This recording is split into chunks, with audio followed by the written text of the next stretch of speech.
Top stories on Breaking Views this morning. JPMorgan may have dealt a fatal blow to value at risk. Plus, Yahoo needs more than a revolution at the top, according to Breaking Views. With me is Robert Cole.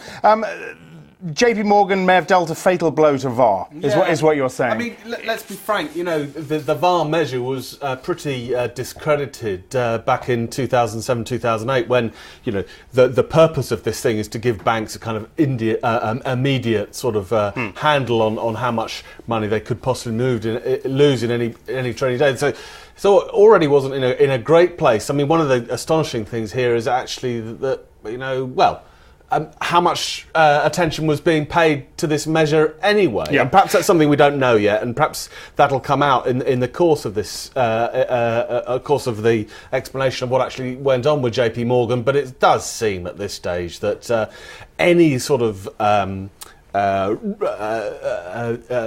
small sort of vestige of credibility that this measure had seems to have disappeared. Although I would want to say just a little bit more on that, but perhaps go on. Well, I was going to ask you what the alternative was.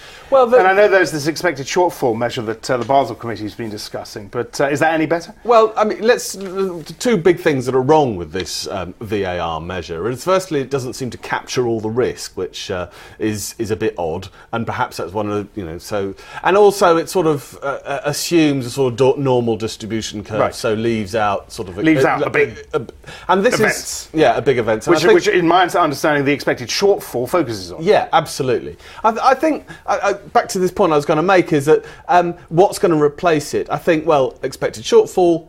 It might be something using your common sense. Perhaps organising banks so that they don't have as much risk, any value at risk. But I think the other thing is that I think you've got to be really careful. I think it's Goodhart's law, which suggests that as soon as you identify a measure or a trend as being useful and informative, it loses its potency. And I wonder actually whether the thing to do here is to move to say, okay, well, VaR tells us something about certain things, and we need to complement that with not just expected shortfall, and not just a common sense, but perhaps some other measures, and make a bigger thing. Okay. But instead of saying, look, it's all about VaR, Complicated stuff. Definitely worth a read. Peter Tarr Larson piece on the Breaking Views site. All right. The other thing is this Yahoo story, and the point you make here is well taken.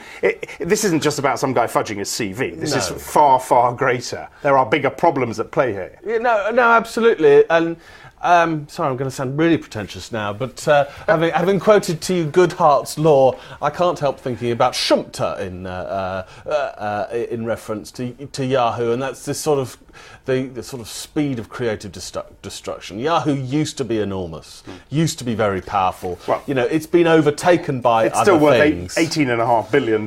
Yeah, but it's got to really reinvent itself, or indeed go back to what it was. I think one of the points we make here is that perhaps it would be better off as a media company rather than an organisation which is trying to sort of generate transaction revenues. But I think that the issue here is, yes, it's much more about what is this company for, and how is it going to carve itself out a sustainable future, and rather than the unfortunates of the particular executives. That doesn't help. You do need some people who can go at this with a clean sweep.